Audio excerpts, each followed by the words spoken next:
السلام عليكم ورحمة الله وبركاته. هنعمل مع بعض النهاردة خبز شامي باللبن والزبدة. تمام، يعني عيش باللبن وبالزبدة، ويتاكل مع اي حاجة، مع جبن، يتاكل لوحده كده. طعمه بصراحة يعني يجنن، هتجربوه وانتوا اللي هتحكموا عليه. هنقول مقاديرنا مع بعض، سهلة وبسيطة ان شاء الله. معانا كوبايتين دقيق، اللي هو المج بتاع اللبن اللي انا حاطه فيه اللبن ده. كوبايتين دقيق، تمام. كوبايه الا ربع لبن، كوبايه الا ربع لبن.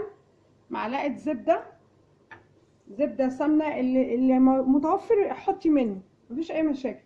معلقه كبيره سكر، معلقه كبيره خميره، رشه ملح. تمام. تاني المقادير تاني: كوبايتين دقيق، كوبايه الا ربع لبن، معلقه زبده، معلقه كبيره سكر، معلقه كبيره خميره، رشه ملح. واضح معايا كده؟ المقادير سهله وبسيطه. انا ما رضيتش اشتغل بالعجان، هو العجان موجود. ما رضيتش اشتغل بالعجان لان الكميه يعني مش محتاجه العجان.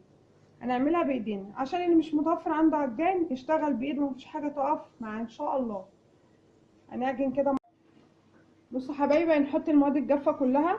ادي معلقه سكر كبيره، معلقه خميره فوريه كبيره، رشه ملح، رشه صغيره. هنقلب كل ده. حطينا ايه؟ كوبايتين دقيق، معلقه كبيره سكر، معلقه كبيره خميره، رشه ملح. تمام. هنحط ايه؟ هنحط معلقه الزبده بتاعتنا.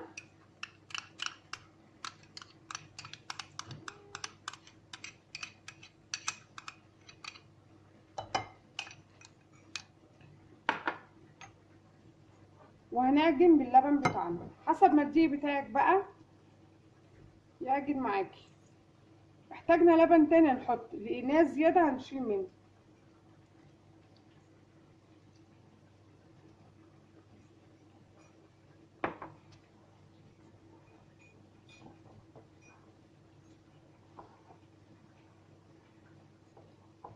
انا هتدخل بايدي دلوقتي عشان مش هينفع.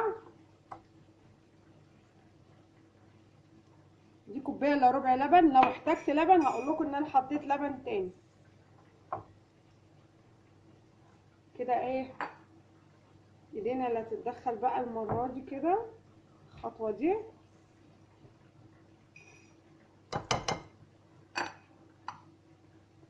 بسم الله.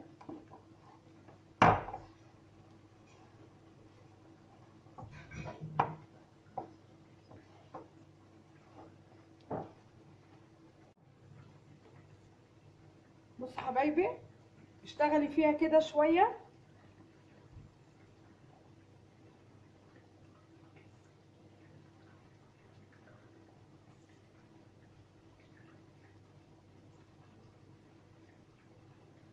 لغايه ما العجينه بتاعتك تحسيها ان هي بقت ملمسها ناعم معاكي.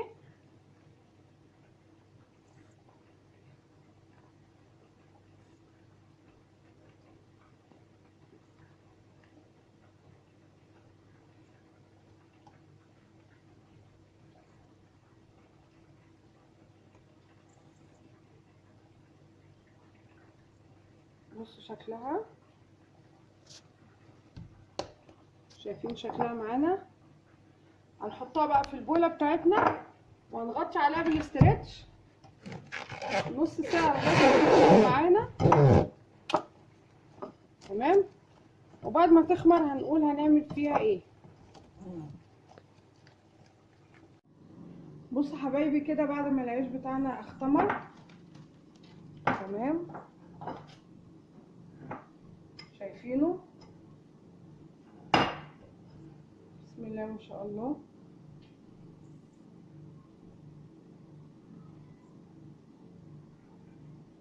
المقاس اللي انت عايزاه بقى.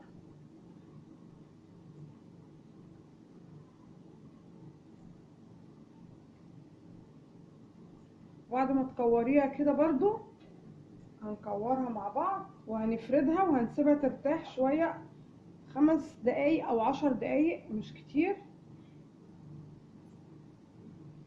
عايزه تكبري عايزه تصغري الحجم اللي انت عايزاه. احنا عاملين مقدار صغير، عايزه تضعفي المقدار ضعفيه،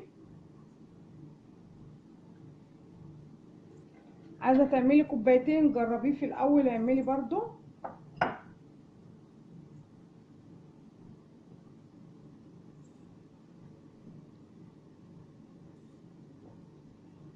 انا هعمل معاكم الرغيف الكبير والرغيف الصغير زي ما انتم شايفين تقطيعه كده.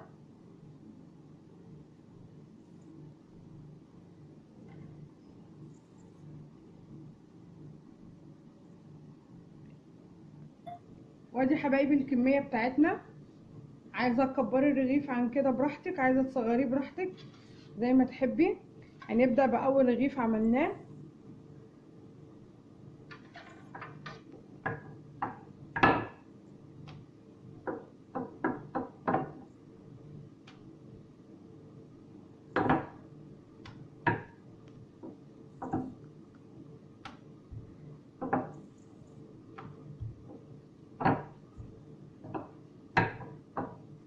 بالشكل ده نركنه على جنب. زي ما قلت لكم كبريه تصغريه حاجه ترجع لك انتي.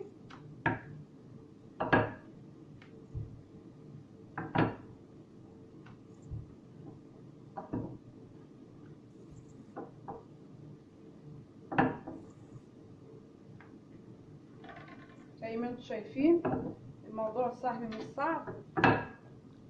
ثواني.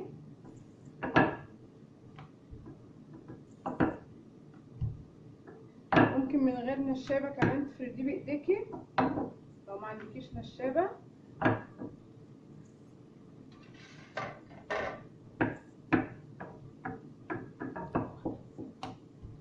بصوا هنكمل الكميه بتاعتنا. اخر رغيف ده اعمله معاكم عشان ما اطولش عليكم الفيديو، واكمل الكميه بتاعتنا وقبل ما اسويه هوريه لكم برده. زي ما انتم شايفين ادي فيه رغيف صغير ورغيف كبير زي ما تحبي براحتك انتي، اظبطيه انتي زي ما انتي عايزه. هكمل باقي الكميه بتاعتي وارجع لكم تاني قبل ما نسويه. بصوا حبايبي وادي العيش بتاعنا هنحطه على النار مع بعض. هنحط اول رغيف بدأنا فيه على النار كده زي ما انتم شايفين في الطاسه.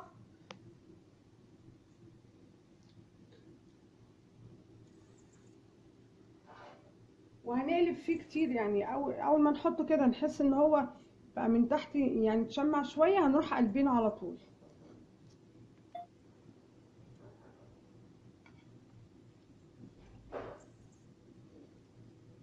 زي ما انتم شايفين كده هنقلب بتاعنا.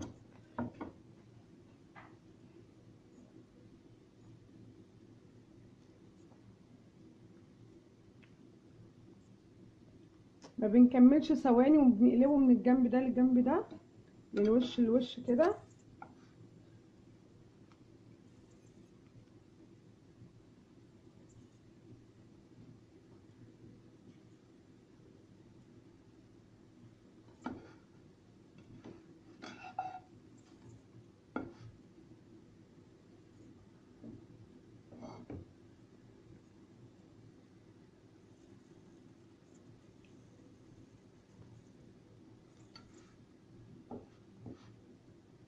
طعمه بيبقى جميل، او ممكن يتاكل كده من غير اي جبن.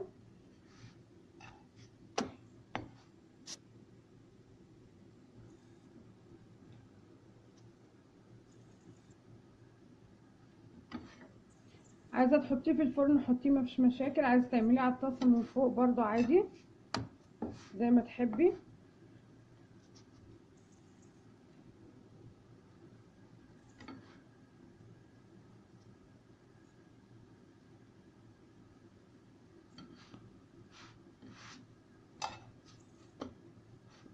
بصي ابتدى ياخد لون معايا ازاي.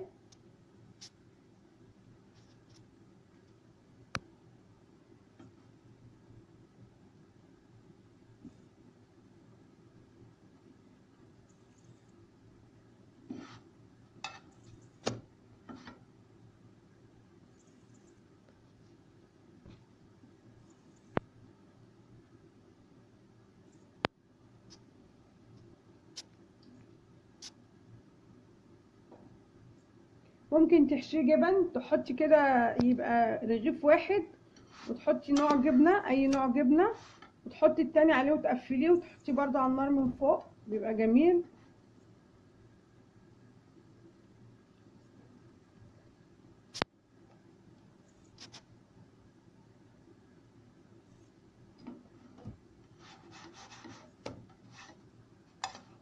بصوا انا كده خمرته بعد ما حطيته. عايزه اقول لكم على حاجه تاني. بسم الله.